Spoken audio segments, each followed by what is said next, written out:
Welcome back. I am Mona. This is the Smell of Logic channel, and today's Reddit stories we're going to be doing some more of the paranormal work stories, workplace stories, that kind of thing. Um, so here we go. Ready?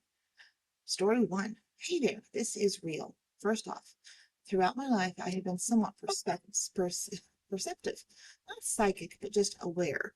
I can feel energy. That feeling you get when your body tells you to run or fight. That feeling in your stomach, hundreds of knots at once.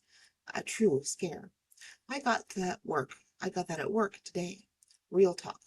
Been working on a house in Palos Verdes, beachfront country in Southern California. We were taking down the garage to the studs.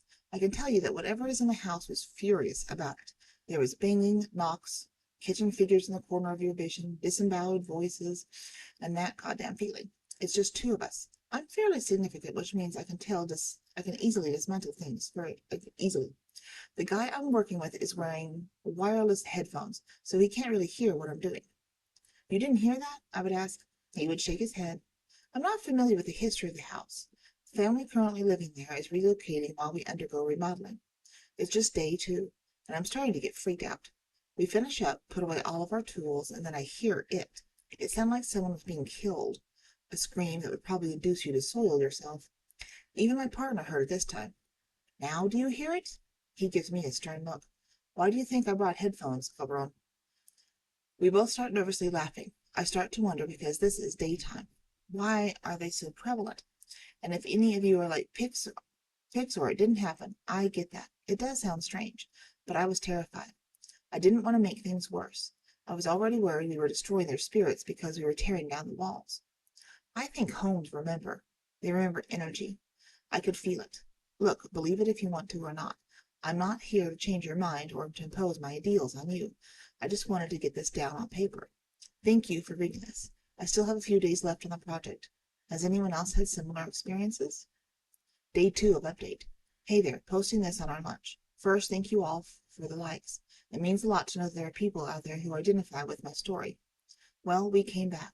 Last night I had nightmares about zombies eating me, so there was that. I don't know what it means, but it was horrifying, and I dreaded coming back to this house. We opened the locked door to access the rest of the remodel. Now I always lock up super tight because I have a lot of tools, but when we walked in today, my stuff had been flung everywhere. I was furious, thinking kids had gotten in and stolen my stuff.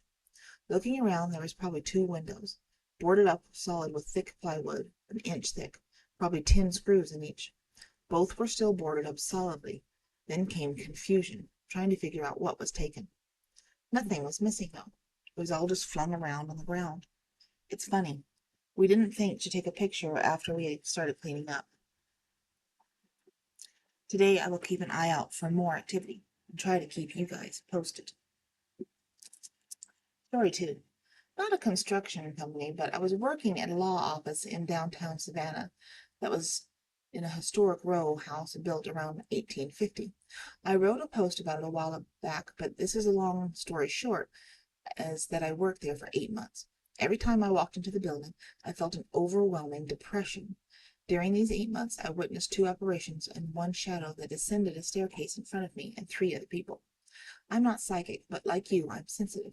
It was mind-blowing to experience these things all in the middle of the day, especially when it happened in front of others.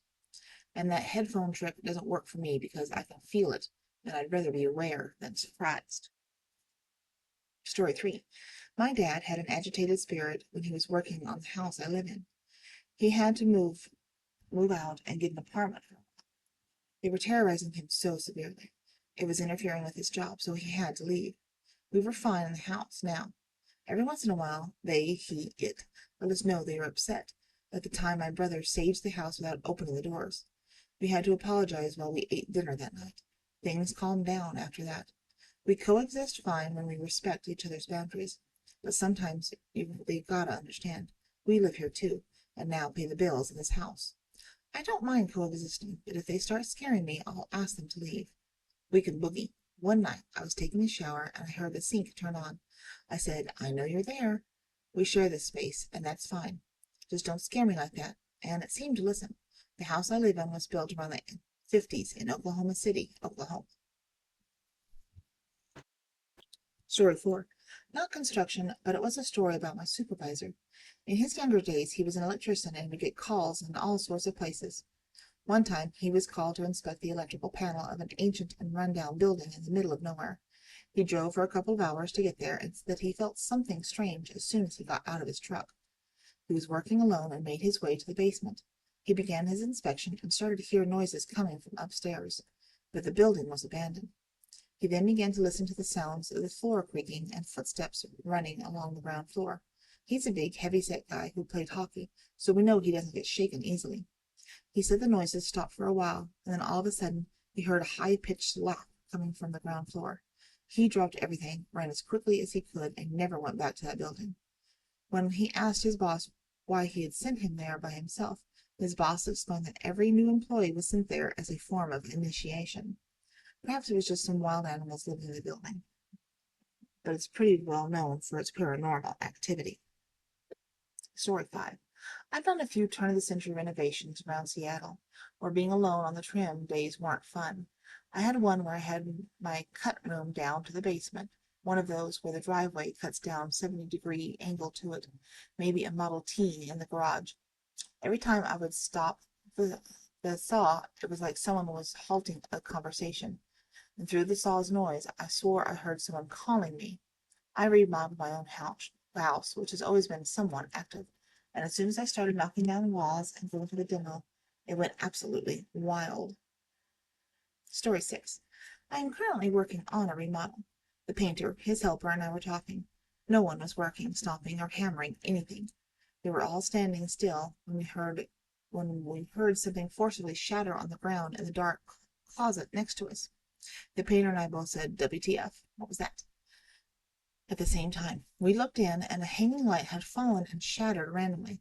He also mentioned that the other day he was standing in the hallway when a mounted TV randomly fell off the wall in the main bedroom. He left shortly after that, and then I left the job. The house is being remodeled and sold because the lady's father recently had passed away. I had to leave. We were all creeped out, and I was all alone. I didn't want to hire help, but I'm going to bring someone in on this one. Story 7. I started a job in a hotel as a bartender about 5 months ago. This hotel was one of the first buildings in the suburb, dating back 100 years. Almost every shift, I see shadows coming out of the corner of my eye, specifically in the same areas, but no one is there. I sense a customer might be walking past me, but I look around and nobody is there. I hear my name being called so clearly, multiple times throughout the shift, but nobody is there. The weird thing is, my mother used to work there in room service many years ago and told me that it was haunted and that she had seen a ghost. As I mentioned, this place is over 100 years old, and countless people have had their energy have passed through there. I also work as a bartender at another establishment, a more modern one. I don't see shadows or hear my name being called, or anywhere else, so I don't think it's a psychological phenomenon. I also don't believe these spirits have hostile intention. It never intimidated me, made me feel uncomfortable, or interfered with my work. However, these strange occurrences occur every shift. I am convinced my workplace is haunted. Story 8. I live in the U.S. in a very historic area. There are a few restaurants from the late 1600s that are still operating. It's not uncommon to find places from the 1700s or 1800s.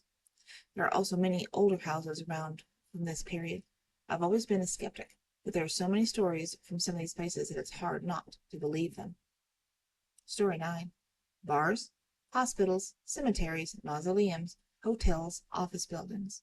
I was working in an office building late in the night on multiple occasions, and I heard typing in one spot over and over again. It was creepy at first, but then I thought it was just a diligent employee's spirit coming back to finish some work they had left undone. I have read that shadows are a representative of negative energy. In this case, probably just sad people who came back to the place where they once felt at home because they had nowhere else to go. There you go. I hope you have enjoyed these stories. If you did, please leave a like or a comment below. That'd be cool. Go check out another video. There's plenty here on the channel. If you enjoy coloring books and coloring, or even paper dolls or reading, go check out my Amazon authors page. There's a link in the description of every single video. There's a lot over there. And again, I appreciate you listening and watching. We'll talk to you later. Bye.